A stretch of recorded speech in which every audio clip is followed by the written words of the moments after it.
Amém, igreja. Graça e paz. Eu gosto quando a Raiuca compartilha, de novo. É engraçado porque a sensação, eu vou dizer para vocês qual que é. A sensação é aquela, você está aqui, está no tribunal, e aquilo sendo tudo, pontuado novamente. Mas aí vem, nesse final, justamente essa graça, Como o Senhor vem, assim como em Zacarias 3, me ouvir e diz: o Senhor te repreenda, Satanás. Esse aqui é meu, Esse aqui está santificado. Dê a ele uma nova veste, dê a ele algo, para colocar na sua cabeça, vestes novas, vestes brancas. E é muito bom, poder ouvir tudo isso de novo, e ter a consciência tranquila, totalmente redimida, e santificada pelo Senhor. Amém? Mas é um processo de cruz. É um processo que todo final de semana a gente começa de novo. Eu desafiei, nós vamos junto aqui. Deus é... Vamos nós dois juntos hoje. Igreja, para que nós possamos, caminhar em cima do que a Raiuca falou, será que o que ela falou realmente é verdade? Vamos olhar para a Bíblia? Abra em Apocalipse capítulo 19, versículos 7 e 8, por gentileza. Pegue sua Bíblia. Inclusive eu queria recomendar para você, não venha para a igreja sem a Bíblia. Traga a Bíblia, e tenha um relacionamento pessoal com Deus através de uma vida devocional, de leitura da palavra. Eu vou dizer, o celular ele distrai demais. O celular ele rouba muito a nossa atenção. Traga a Bíblia e se relacione com ela cada vez mais. Amém? Queridos, lá em Apocalipse capítulo 19, versículos 7 e 8, diz assim: regozijemo-nos, vamos nos alegrar e dar-lhe glória, pois chegou a hora do casamento do Cordeiro, e a sua noiva já se aprontou. Foi-lhe dado para vestir-se linho fino, brilhante e puro. O linho fino são os atos justos dos santos. Apocalipse capítulo 22, anda só um pouquinho, talvez só uma página, no máximo duas. Capítulo 22, versículos 7, 17 e 20. Eis que venho em breve, feliz é aquele que guarda as palavras da profecia deste livro. O Espírito e a noiva dizem: vem. E todo aquele que ouvir, diga: vem. Quem tiver sede, venha. E quem quiser, beba de graça da água da vida. Aquele que dá testemunho dessas coisas diz: sim, venho em breve. Amém. Vem, Senhor Jesus. Amém? O que esses textos falam, queridos? De um casamento. Quem é a noiva dele? Hein? Somos nós. Queridos, por isso que esse processo ele é muito importante aqui, Você na igreja, você nesse processo de renovação de mente, de santificação, porque nós precisamos nos preparar para esse casamento. Nós precisamos nos preparar para a eternidade. É tão interessante porque a eternidade, em primeiro lugar, ela vem habitar dentro de você, através do Espírito Santo. Amém? Então, queridos, nós precisamos estar prontos. E Deus ele é tão fantástico que Ele estabeleceu o casamento como esse relacionamento santificador. Porque o casamento bíblico, meus irmãos, ele precisa ter fidelidade, honra, ele precisa ter respeito, responsabilidade, ele precisa ter renúncia, ele precisa ter entrega. E todas essas coisas, queridos, vão nos confrontar. Sabe por quê? Quem que é casado aí? Levanta a mão, deixa eu só dar uma olhadinha nos casados. Amém. Queridos, quem for solteiro vai se preparando aí. Queridos, o casamento ele vai desafiar o nosso caráter, não é verdade? Olha, eu só descobri o quanto eu era egoísta, o quanto eu era orgulhoso e arrogante, o quanto eu era cheio de justiça própria a partir do momento em que eu me casei. Porque a partir dos votos matrimoniais, a partir da proposta de Deus para o que é o casamento, quando eu entrei nessa aliança, eu entrei ainda com o coração totalmente egoísta e voltado para mim. E foi um processo duro, dia a dia. O casamento, queridos, ele fez com que coisas muito boas que haviam em mim viessem para fora, que eu conhecesse. Mas o casamento também fez coisas que eram muito ruins dentro de mim virem à luz. E o que eu posso dizer nesses quase 16 anos de casado é que eu não sou mais o mesmo homem. que esse relacionamento, Deus, Ele usou esse relacionamento para me santificar, para vencer o meu egoísmo, para me confrontar realmente com todas essas estruturas, e que eu pudesse finalmente me render. Por quê? Porque essa mulher foi aquela que eu escolhi dentro de uma aliança de casamento para fazer a mulher mais feliz do mundo. E para que eu possa fazê-la feliz, para que eu possa proteger, completar e alegrar a vida dela, eu preciso muitas vezes renunciar a mim mesmo. É verdade ou não, os casados aí? E quando é que realmente o casal começa a construir um muro chamado repúdio? Muita gente fala de divórcio, não é verdade? Queridos, o grande problema é o repúdio. Paulo, o que é o repúdio? É uma barreira emocional de aversão que o casal começa a construir no meio deles. E quando é que isso acontece, Paulo? Quando existe egoísmo, quando existe arrogância, quando existe orgulho, quando existe justiça própria, falta de perdão, todas essas coisas que são contrárias ao que a palavra de Deus diz. E à medida que o marido e a esposa, eles perdem essa conexão, essa disposição em abençoar a vida um do outro, em andar em honestidade, em verdade, em transparência, ao invés de construir a verdadeira intimidade, querido, sabe o que o casal constrói? Ele constrói o repúdio. E o repúdio, ele vai afastar o casal. O repúdio, ele vai afastar o marido e a mulher. O repúdio, ele vai proporcionar situações de adultério, situações de agressão, situações de violência. E nós precisamos tomar muito cuidado, queridos. E o grande cuidado que eu quero recomendar para você essa noite: o que é que as suas atitudes estão construindo, estabelecendo fundamentos no seu casamento? Você está caminhando em direção à intimidade? Ou você está construindo o repúdio, a aversão, aquele lugar onde a mulher critica o homem, aquele lugar onde o homem responde sem amor para a mulher, e o casal ele começa a se afastar, se degladiar, ao invés de serem um, se tornam inimigos, ao invés de serem um nos pensamentos, nas emoções, nas direções, eles se tornam como dois realmente inimigos ali.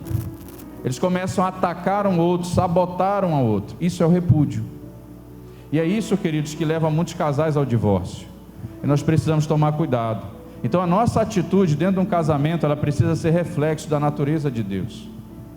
Quando você pega Gênesis capítulo 1, olha, nós olhamos para Apocalipse, como termina, vamos ver como começa? Gênesis capítulo 1, versículo 27, o que é que Jesus vai dizer ali? Que Ele fez o homem, a imagem de Deus o criou, homem e mulher, macho e fêmea.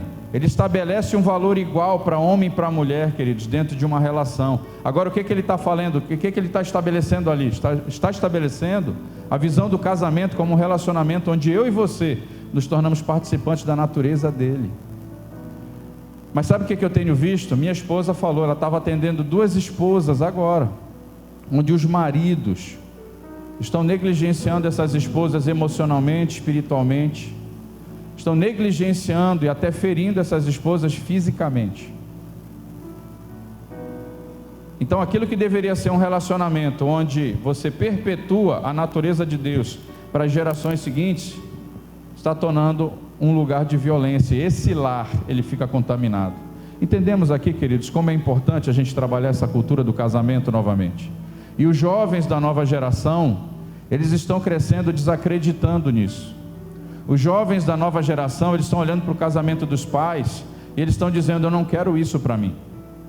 Os jovens da nova geração, eles estão dizendo, eu prefiro viver a minha vida focado no meu prazer, no meu sentimento, naquilo que eu quero, do que me colocar numa situação onde eu vou sofrer como minha mãe sofreu, como meu pai sofreu. Porque na minha geração, queridos, na minha geração, nós falhamos. E nós temos que ter muita humildade como homem, como mulher agora, e confessar isso diante de Deus. E fazer o caminho de volta. E restabelecer esse alicerce que é poderoso numa sociedade. Nós falávamos sobre isso ontem. Queridos, tira o casamento de uma sociedade. O que vai sobrar? O que sobra, irmãos, quando você tira o casamento como Deus criou? Vai sobrar o quê? Baderna, imoralidade, perversão, etc, etc, etc. Acabou o limite, acabou a proteção, acabou a alegria. Porque casamento, irmãos, me perdoe a palavra que eu vou usar. Deixa eu falar para os solteiros aqui. Queridos, casamento não é para covarde. Casamento não é para quem, desculpa a expressão, para quem é frouxo, para quem é irresponsável, para quem é moleque. O casamento, queridos, é para quem quer tratar caráter. O casamento não é para você ser feliz. O casamento é para você se santificar. O casamento, queridos, é para que você aprenda mais de Deus e você o imite, seja um canal de revelação para o seu marido, para a sua esposa. Esse é o grande desafio. Então, solteiros, quando você procurar alguém, você precisa olhar para alguém e dizer: eu vou construir com essa pessoa alicerces poderosos. Nós vamos falar de alicerce agora. Nós vamos falar de leis sobre o casamento. E eu vou preparar a próxima geração para cultuar a Deus, porque eu vou ser um canal de revelação de Deus na vida do meu marido e da minha mulher. Queridos, isso é fácil? É fácil? Não. Paulo, como é que eu consigo isso? Através de um processo de cruz. Através de crucificação, não tem outro jeito.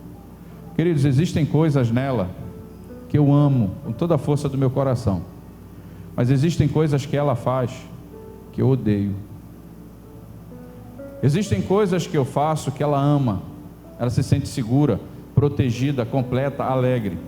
Mas existem coisas que ainda hoje eu faço que ferem o coração dela, faz com que ela não suporte aquelas coisas. Os nossos sentimentos ficam aflorados.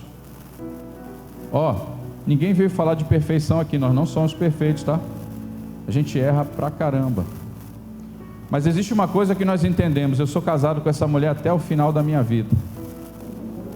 Até a morte. Eu tenho uma aliança com ela até a morte. Isso fortalece os meus filhos, fortalece a geração, fortalece a sociedade. E eu aprendi a conviver com as diferenças, com a individualidade dela.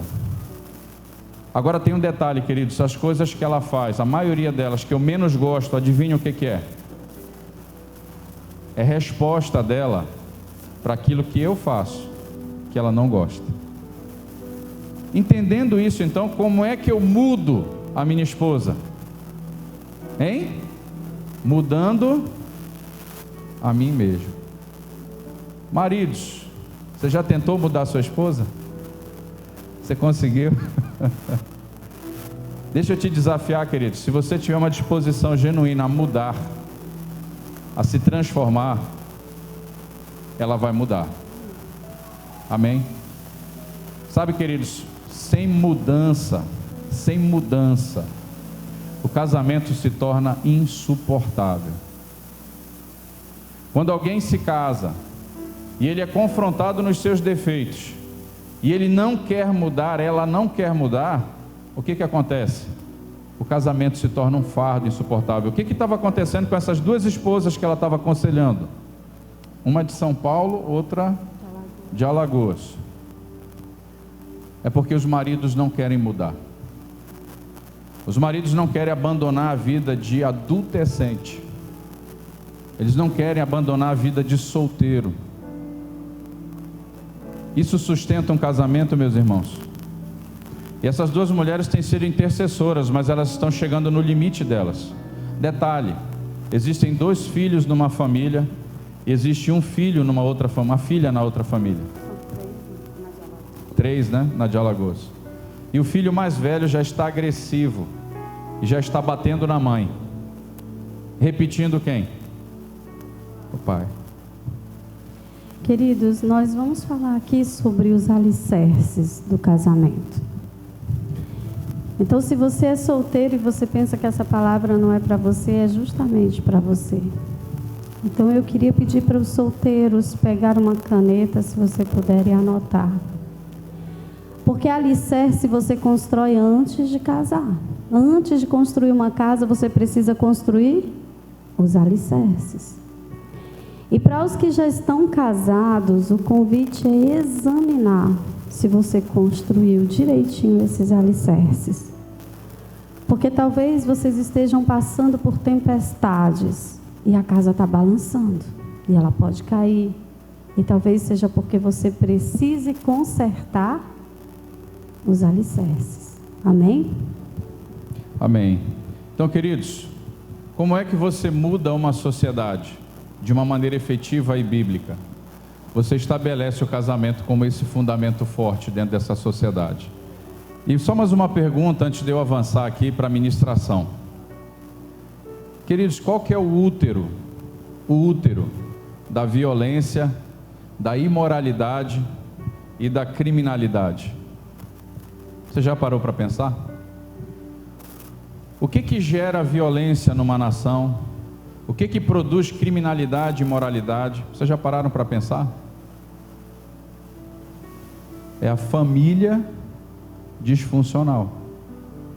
Se você vai num presídio agora, e você faz uma relação daqueles homens e mulheres que estão presos, sabe o que você vai descobrir? Que mais de 90% deles não sabem quem é o pai. Você vai descobrir que eles cresceram num ambiente onde a mãe se envolvia com vários homens. Você vai ver que é um ambiente onde pai e mãe muitas vezes foram presos e eles foram criados com outras pessoas, foram vivendo de orfanato em orfanato. Por quê? Porque a família e o casamento dos pais, que deveriam proporcionar essa proteção, não proporcionaram. Então, queridos, de uma maneira muito inteligente e bíblica, como é que nós resolvemos isso? Queridos, quem está cansado da violência em São Luís? Levanta a mão, deixa eu ver aí, quem está cansado? Vocês querem que mude? Invista em casamento e família. Quem está cansado aqui com os buracos de São Luís?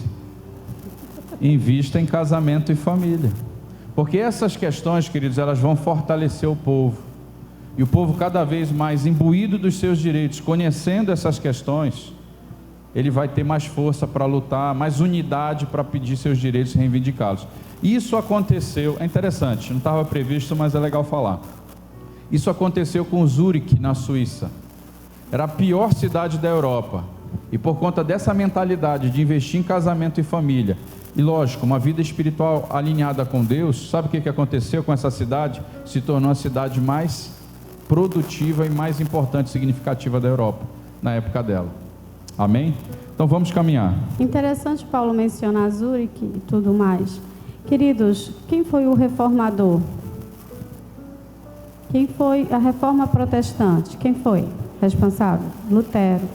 Sabe o que Lutero falou sobre o casamento? Ele disse que 1 ano de casamento santificou ele mais do que 10 anos de monastério. Porque foi no casamento que ele foi convidado por Deus a exercer graça e misericórdia constantemente, a perdoar incondicionalmente, a amar incondicionalmente, a ser bom, a exercer a sua generosidade. Essas coisas são atributos do caráter de quem? De Deus. É no casamento que nós somos convidados a nos tornarmos cada vez mais imagem e semelhança dele. Quantos concordam que o homem é extremamente diferente da mulher? Graças a Deus. Bem diferente, né? Mas olha que interessante. Nesse texto que está lá em Gênesis 1:27, diz que Deus criou o homem à sua imagem e semelhança, macho e fêmea os criou. Se eu, mulher, sou tão diferente do Paulo, homem, como que eu sou imagem e semelhança de Deus, ele também é imagem e semelhança de Deus, se eu e ele não somos imagem e semelhança um do outro? Vocês já pararam para pensar sobre isso?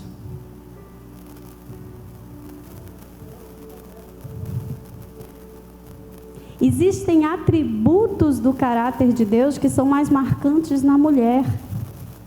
Existem atributos do caráter de Deus que são mais marcantes no homem. Qual é o relacionamento em que Deus constituiu para que homem e mulher se tornassem um? Justamente o casamento. É no casamento que macho e fêmea se tornam imagem e semelhança de Deus.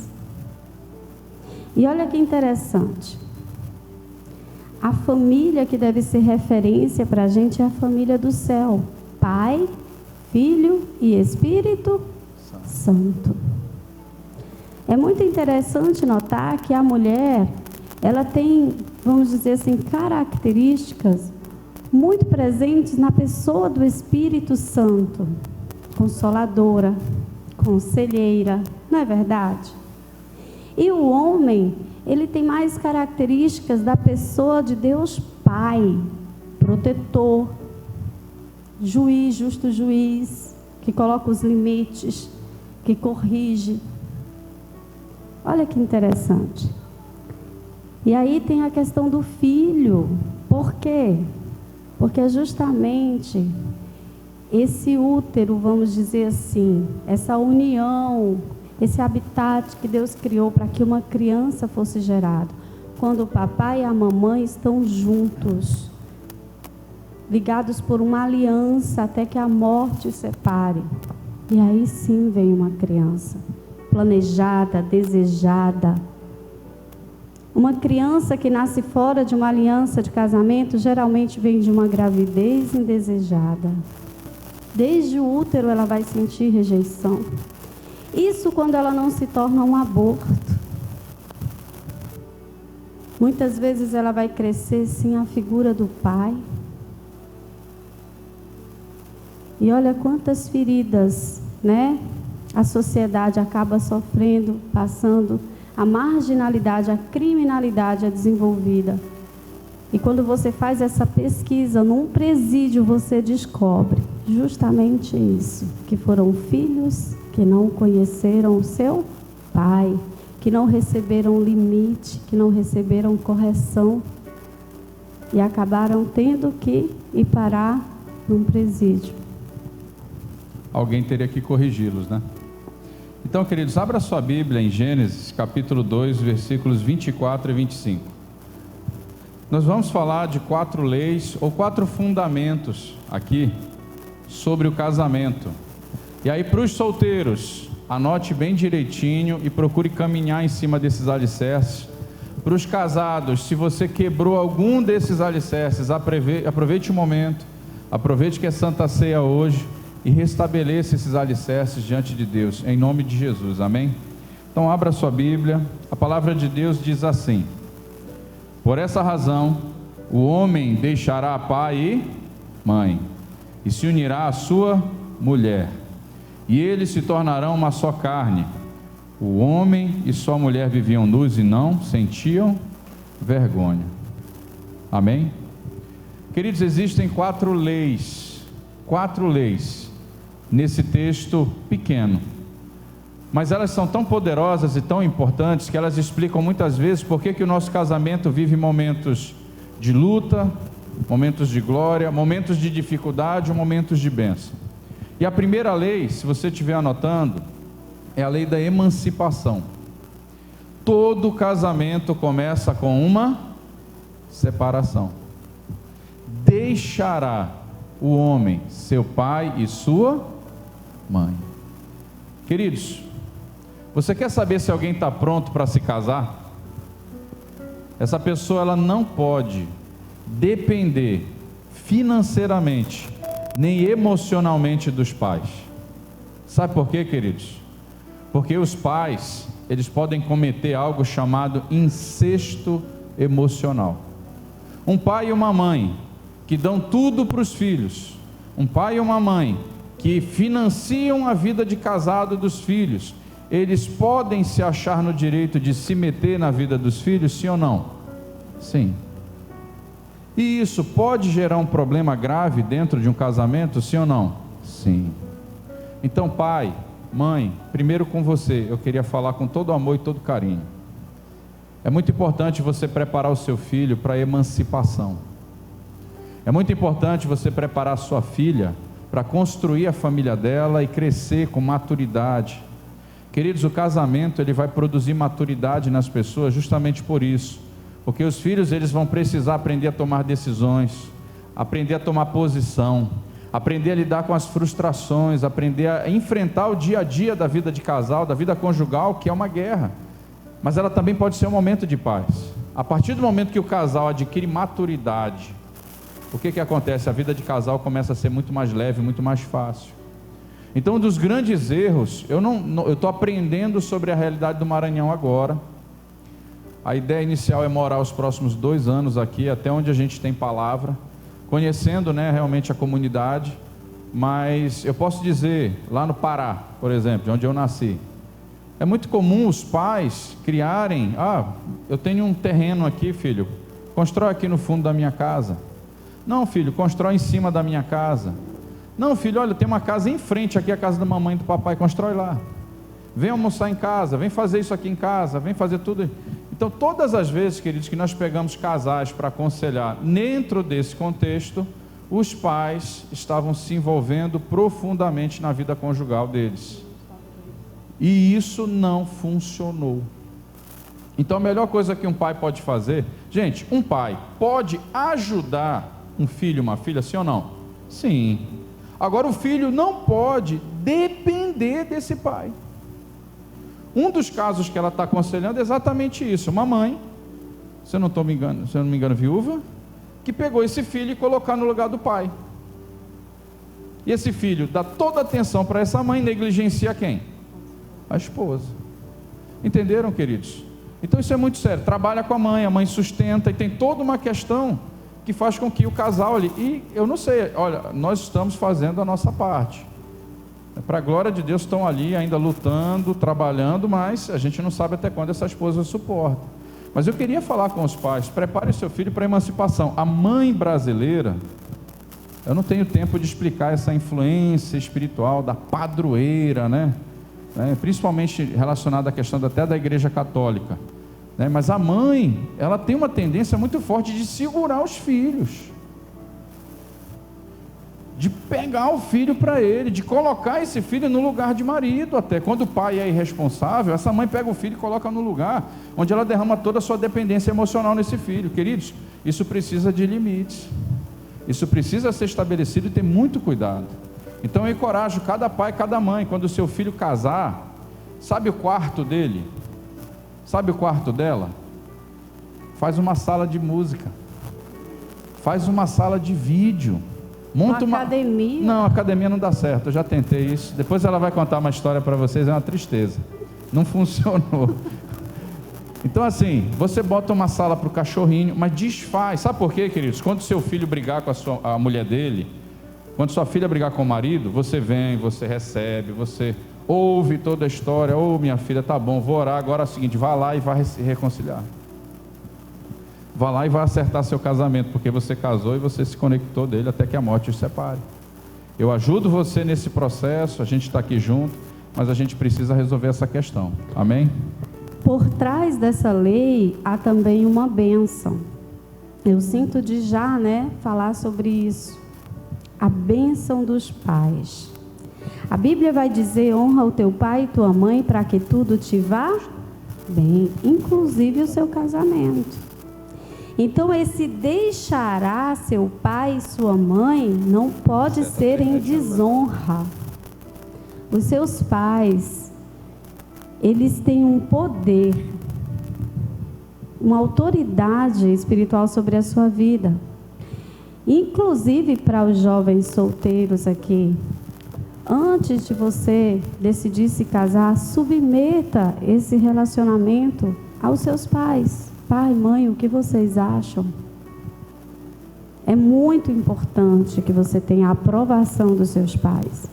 Nós temos ouvido muitas histórias em que os filhos se casaram contra a vontade dos pais e não deu nada certo. Fugiram para se casar e o negócio não foi legal. Então você que já está casado e você cometeu essa desonra, vai lá e conserta esse alicerce. Pega a sua esposa, pega o seu marido, procura seus pais, pede perdão, pede a bênção deles. Amém? Isso pode ajudar vocês a resolver muitas questões que vocês porventura estejam experimentando. Então, como a Railka falou, é muito importante estabelecer. Eu falei com os pais, a Railka agora fala com os filhos. Filhos, submeta realmente seu relacionamento ao seu pai e sua mãe. Peça a bênção deles. Sabe por quê, queridos? Quando você vai casar com alguém, é muito importante que o seu coração esteja batizado no coração da família do seu cônjuge. É verdade ou não?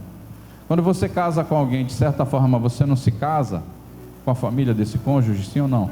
Você não vai visitá-los, você não vai frequentar as reuniões, os aniversários.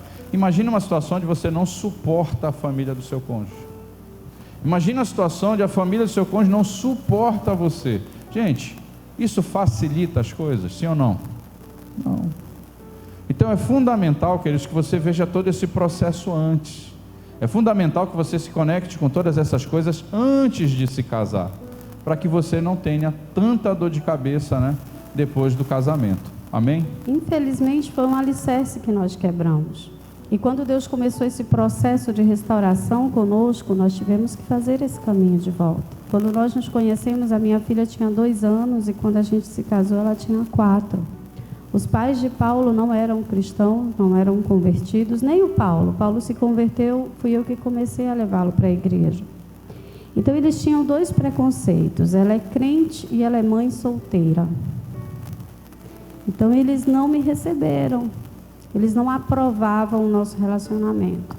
E o Paulo, ele não me falou sobre isso.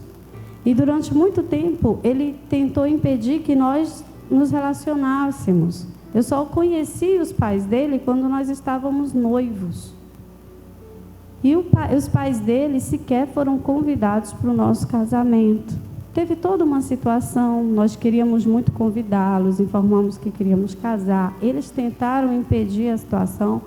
Eu estava em Fortaleza com o Paulo, eles estavam em Belém, mas o Paulo não me mantinha informado de nada disso. Ele achava que estava me protegendo, não me contando algumas coisas. E aí nós decidimos casar no civil, chamar um pastor para, abençoar o nosso casamento. E aí o Paulo sequer falou para os pais dele.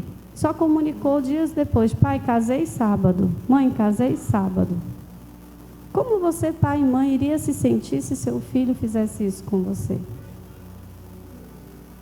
É uma desonra.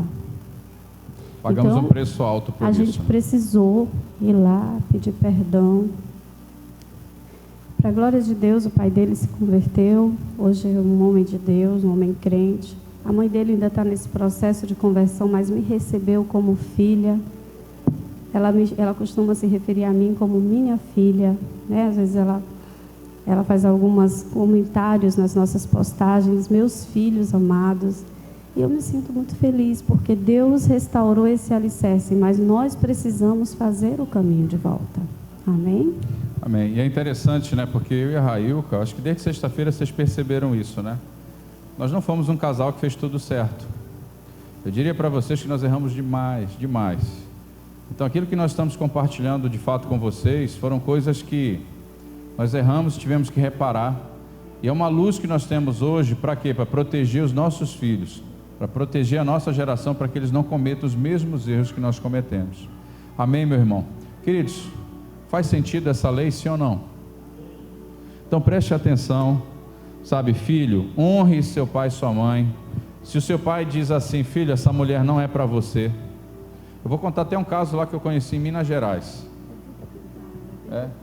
Tá bom, devido ao tempo eu vou correr aqui, vou ouvir o conselho da esposa, mas seria bem legal a história. Fica para outro dia aí num churrasco, né, pastor?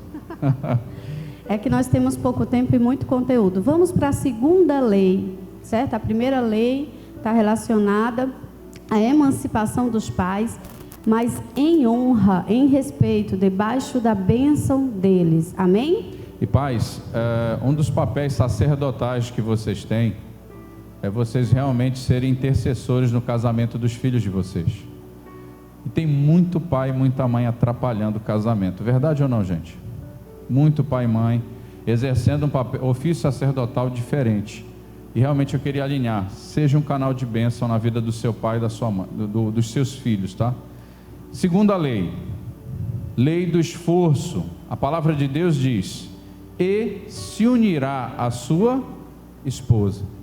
Essa palavra unir, né, unir-se-á, né, se você pega o radical dela, o original dela, né, do hebraico, o que você vai ver? É aquilo que se alcança com muito esforço.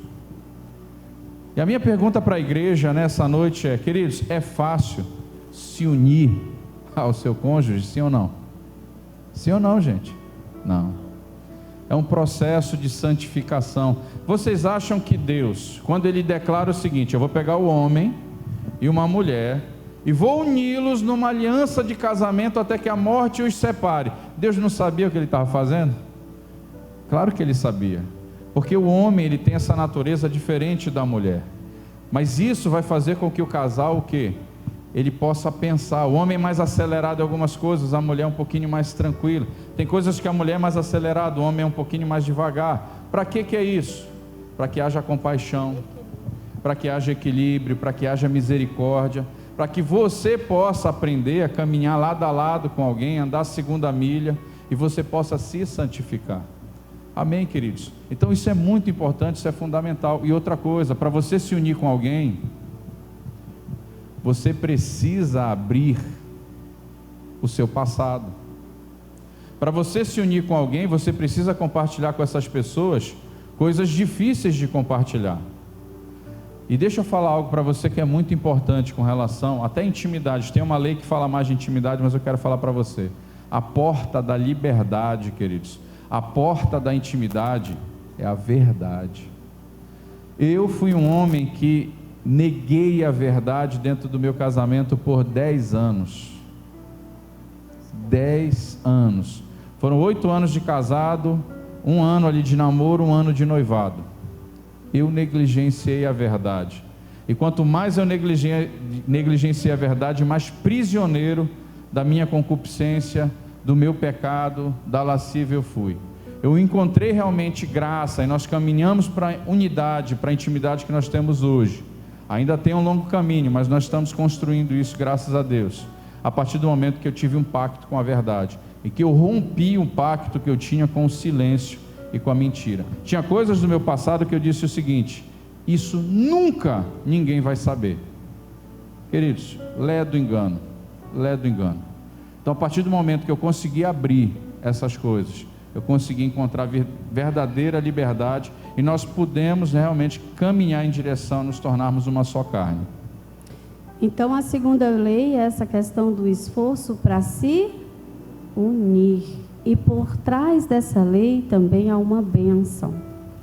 A bênção sacerdotal. A Bíblia vai dizer o seguinte: andarão 2 juntos se não estiverem de acordo? A Bíblia vai dizer o seguinte: é possível unir as trevas com a luz? É por isso que você precisa submeter o seu relacionamento também ao seu líder espiritual, ao seu pastor, ao seu discipulador. É por isso que é importante você examinar a qual Deus aquele seu pretendente, a sua pretendente serve. Vocês entendem? Vocês vão conseguir realmente se unir com uma pessoa, se você é um cristão genuíno, que teme a Deus, que busca a verdade, que busca a palavra, com uma pessoa que está lá fora, que não tem nenhum compromisso com a verdade? Infelizmente, eu também corri nesse erro. Conheci o Paulo, eu muito carente, mãe solteira. Tudo que eu queria ouvir era de um homem: você quer casar comigo? Sair daquele lugar de vergonha, de mãe solteira. E ele não era cristão. Ele começou a trabalhar na mesma empresa que eu, começou a me paquerar e me pediu em namoro. E aí eu até tentei fazer certinho. Fui lá e disse: olha, eu sou cristã, eu já sou mãe. Eu fui totalmente transparente com ele. Eu não quero namorar por namorar. Já me envolvi com um rapaz que era até da igreja, e olha o que aconteceu. Acabei me envolvendo com ele, me deixei envolver, engravidei e ele me abandonou grávida. Você nem crente é. E aí ele disse: não, eu vou para a igreja com você, eu caso com você. Ele até fez isso. Ele foi para a igreja, daqui a pouco ele se converteu, daqui a pouco ele desceu as águas, teve uma experiência com o Espírito Santo, porém, ele não tinha um compromisso com a verdade, como ele acabou de falar. Ele não me contou coisas do passado dele e do presente também, porque naquela época ele já lutava contra a pornografia desde os 9 anos de idade. E ele, por causa da vergonha, quantos estavam no seminário? E lembram da árvore dos vícios, aquela raiz da vergonha? Ele, com muita vergonha e medo de ser rejeitado por mim, não compartilhou comigo as suas lutas pessoais. Manteve isso nas trevas. e trouxe a pornografia para dentro do nosso casamento. E nós vimos na aula sobre pornografia na sexta-feira que isso aumenta em 300% a possibilidade de um homem ou uma mulher que vê pornografia de cometer adultério. Isso acabou fazendo com que ele cometesse adultério. Mas olha como é importante, para se unir, para essa lei do esforço de se unir, de se tornar uma só carne, você precisa ter essa bênção sacerdotal. Você precisa submeter a Deus, aos seus líderes espirituais, aos seus pastores, esse relacionamento. Porque o seu pastor vai ter discernimento para chegar e dizer: ei, ele não é cristão. Isso pode ser uma cilada do inimigo para a sua vida. Isso pode trazer problemas lá na frente. Às vezes é até da igreja, os dois são cristãos. Mas aí a menina tem um chamado missionário, ela quer ir lá para a África, ela quer ir lá para longe servir a Deus. E aquele rapaz é um menino que não quer sair de perto dos pais, é filho único, quer ficar cuidando dos pais, não sei o quê. Vai dar certo? Alguém vai ter que abrir mão do ministério. Às vezes o menino quer ser pastor, e tudo que a menina não quer ser é esposa de pastor. Vai dar certo? E é o seu líder espiritual, o seu pastor, que vai poder te ajudar a perceber essas coisas. Amém? Então a chave para você vencer isso é a aceitação, mas principalmente compromisso com a mudança. Amém, meu irmão? Olha, você pode fazer muito pouco para mudar a sua esposa e o seu cônjuge, né? Mas a partir do momento que você assume um compromisso com a mudança, você abre um canal realmente para fortalecer o seu relacionamento, para fortalecer o seu casamento. Amém? Vamos avançar. Terceira lei. Anota aí, quem está anotando. Só um detalhe, solteiros, quando você vai casar com alguém, é muito importante você olhar para essas 4 coisas, né? Normalmente o pastor é quem vai olhar isso com você, mas é importante olhar para 4 coisas. Quando você casa com alguém, você casa com o caráter da pessoa, sim ou não? Sim. Então é muito importante você conhecer essa pessoa antes de colocar uma aliança no dedo dela. Amém?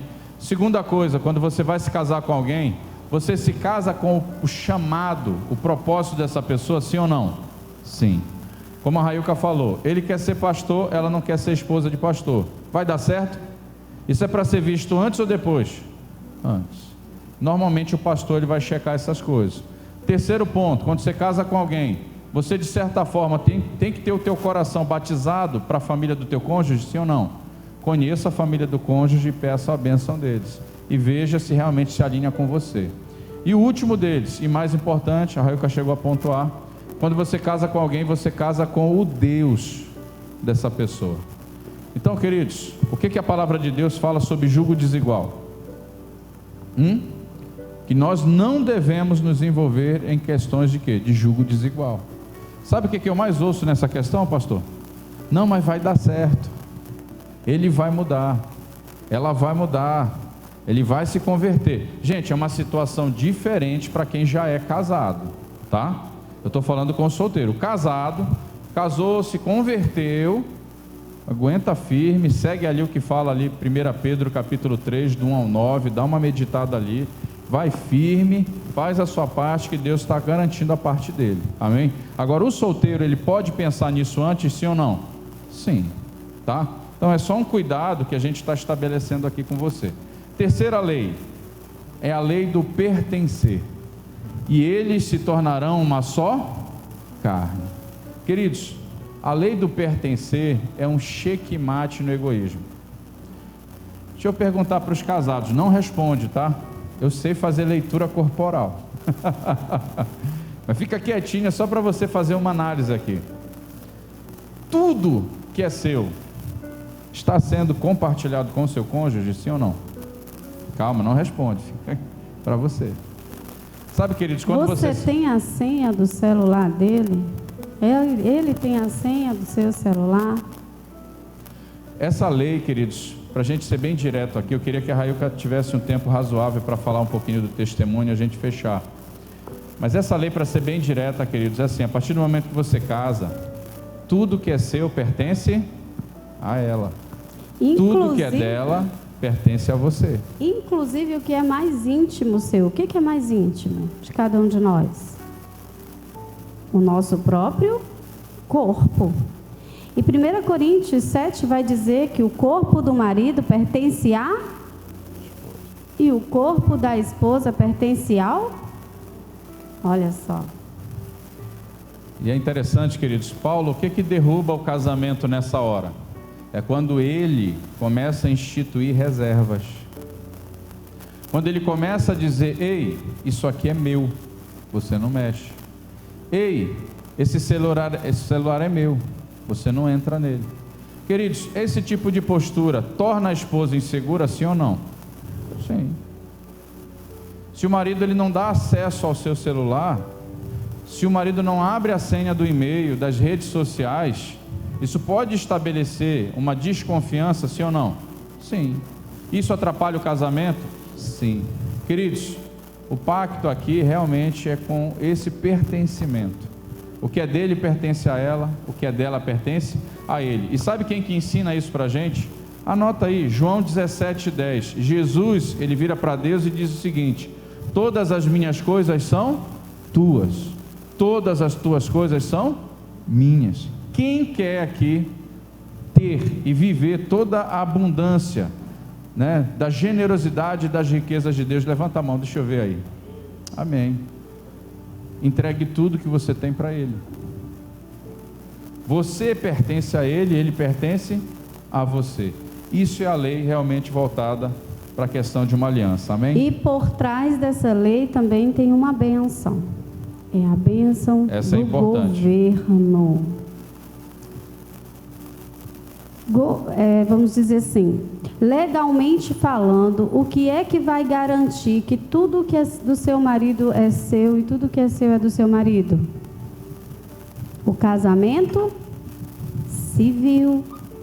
O casamento civil.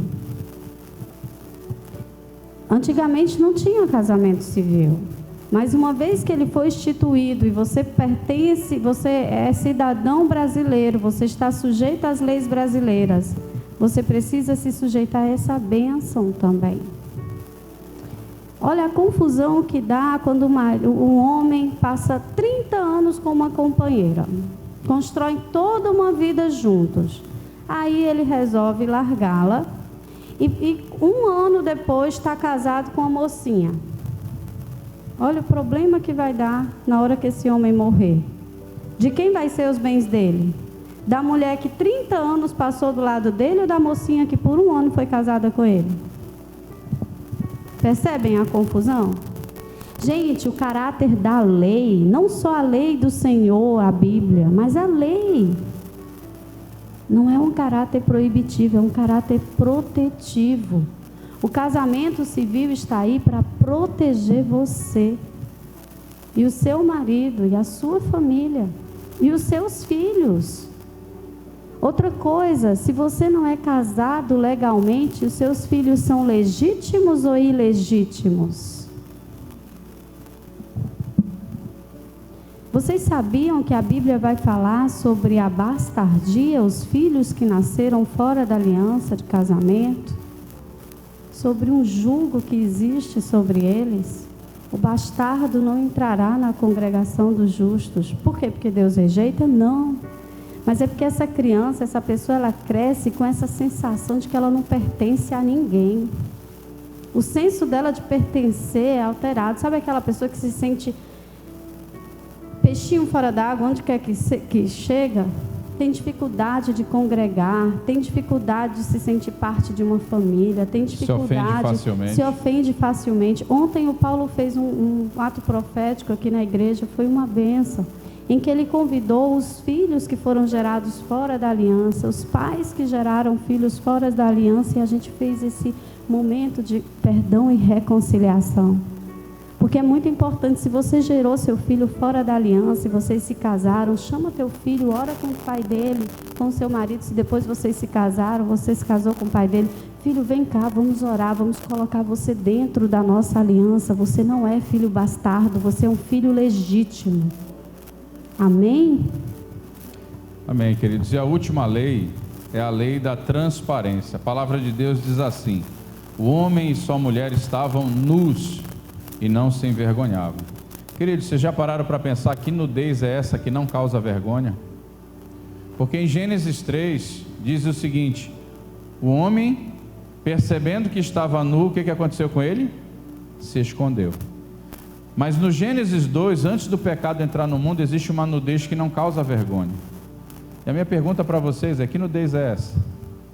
É justamente, queridos, a nudez de alma. A nudez onde o marido não tem nada escondido da sua esposa, a esposa não tem nada escondido do marido. É uma nudez que proporciona o quê? Que ambos se conheçam.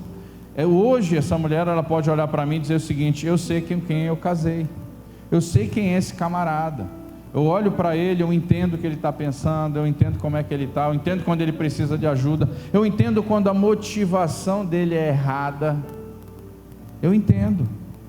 E ela consegue me ajudar nesse processo, eu consigo ajudar a minha esposa. Mas a transparência, irmão, deixa eu falar para você, a transparência, ela é um dos espinhos da santificação. E deixa eu falar uma coisa para você que é muito importante: o caminho da verdade, da liberdade, ele é cheio de espinhos, mas ele é estreito. Só que no final dele, ele é suave, ele é leve. Porque nesse caminho, queridos, com a verdade, eu paguei um preço muito alto. Até hoje, existem pessoas, do meu relacionamento pessoal, que não falam comigo. Dependendo do nível de maturidade, existem pessoas em igrejas, que depois que a gente dá o testemunho e vê isso, não entendem que eu sou um novo homem, que eu passei por esse processo, já paguei o que eu devo, cara, já fiz caminho de volta com todo mundo, mas tem gente que fica de bico comigo. E eu respeito o processo das pessoas, porque às vezes tudo que eu fiz vai desencadear nessa pessoa o quê? Algo que ela ainda não perdoou, algo que ela não consegue lidar. Mas aí é Deus tratando essa pessoa, entendeu? Mas eu tenho essa humildade hoje, mas há um preço. Mas sabe, queridos, a liberdade que eu vivo hoje é tão suave, é tão gostosa, é tão maravilhosa, que eu estou disposto a pagar esse preço, eu estou disposto a caminhar em cima desses espinhos e desse caminho estreito. E isso vale muito a pena. Eu quero encorajar cada um de vocês a construir esse alicerce realmente dentro do seu casamento. Por trás da lei da transparência há também uma bênção. É a bênção da pureza sexual. Deus planejou o casamento para acontecer entre duas pessoas virgens. Inclusive o ato sexual, ele é muito mais espiritual do que você pode imaginar. A mulher, ela tem o ímen. Por que do ímen? A medicina não consegue explicar. É algo espiritual. Quando um homem e uma mulher têm relações sexuais pela primeira vez, o ímen da mulher rompe, há um derramamento de sangue, ali vai acontecer uma aliança de sangue. E se a pessoa se envolve sexualmente antes de se casar, ou se ela se envolve sexualmente com outras pessoas antes de se casar, com a sua esposa, com o seu marido, ela fez várias alianças iníquas de sangue. E sabe o que vai acontecer? Ela vai levar para a sua cama, para o seu leito conjugal, todas essas alianças. Vai contaminar o leito conjugal. Eu citei o versículo mais cedo, Hebreus 13:4. Honrado entre todos seja o matrimônio, o leito conjugal conservado puro, porque Deus vai julgar os imorais, os que se envolveram com sexo antes do casamento, ou que estão casados, e os adúlteros, aqueles que estão casados, estão tendo relações sexuais fora do casamento. Queridos, isso é muito sério. Para você que é jovem, que é solteiro, eu quero indicar um livro, Até Quando Esperar. O nome desse livro antigamente era O Porquê do Ímen. Hoje o nome é Até Quando Esperar. Talvez você encontre ainda com o nome antigo, Porquê do Ímen. Mas ele vai falar sobre isso. Eu também quero indicar um livro chamado Sou Inteiro. Para você que é jovem, que é adolescente, que é solteiro. Porque antes de você se casar, você precisa ser inteiro no Senhor. Mas e aí, Raiuca, o que eu faço se eu já tive um monte de relações sexuais com várias pessoas e eu ainda não casei? Você precisa trazer de volta essa pureza sexual.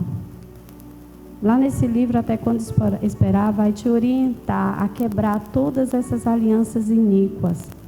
E esse livro Sou Inteiro traz o testemunho de um casal de pastores, hoje eles são pastores para a glória de Deus, em que ambos se envolveram com muita promiscuidade antes de se conhecerem. E quando eles se conheceram, Deus os convidou a justamente praticarem essa lei da transparência. E Deus falou para o pastor José, olha, aquela moça ali é a mulher que eu escolhi para se casar com você. Ele disse, Senhor, como ela é linda. E aí Deus falou para ele, você vai lá e vai contar tudo para ela que você já fez. Não, Senhor, se eu fizer isso, ela nunca mais vai olhar para minha cara. Você vai dizer para ela que eu mandei você fazer isso. E ele procurou aquela moça. Ele disse, olha, eu precisava conversar com você.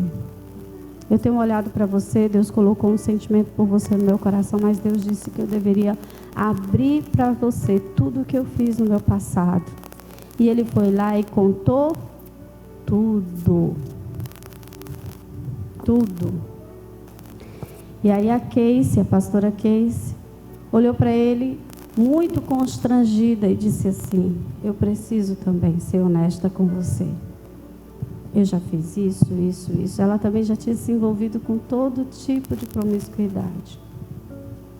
E eles tiveram a oportunidade de perdoar um ao outro pelo passado de ambos.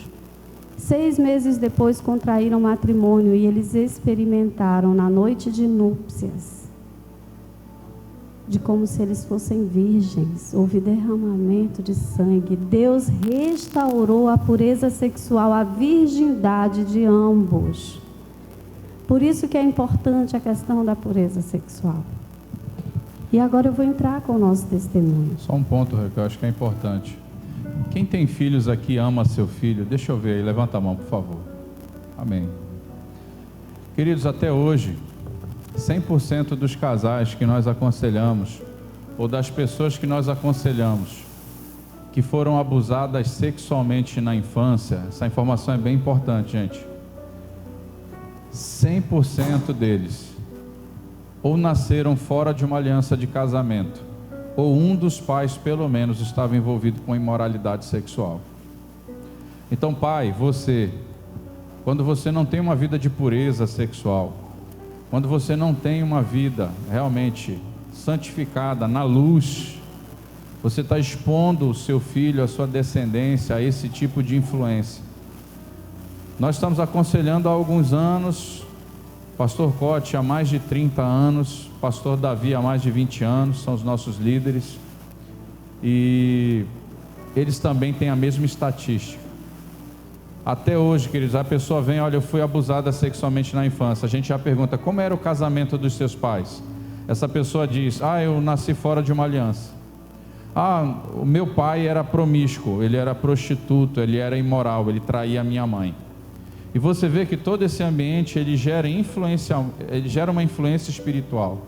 Então, se você quer proteger o seu filho de algo tão terrível, deixa eu falar algo de todo o meu coração para você. Tenha uma vida sexual na luz. Não traia a sua esposa, não traia o seu marido. E se você luta com qualquer tipo de compulsão, peça ajuda. A sua liderança está aqui. Nós estamos em São Luís.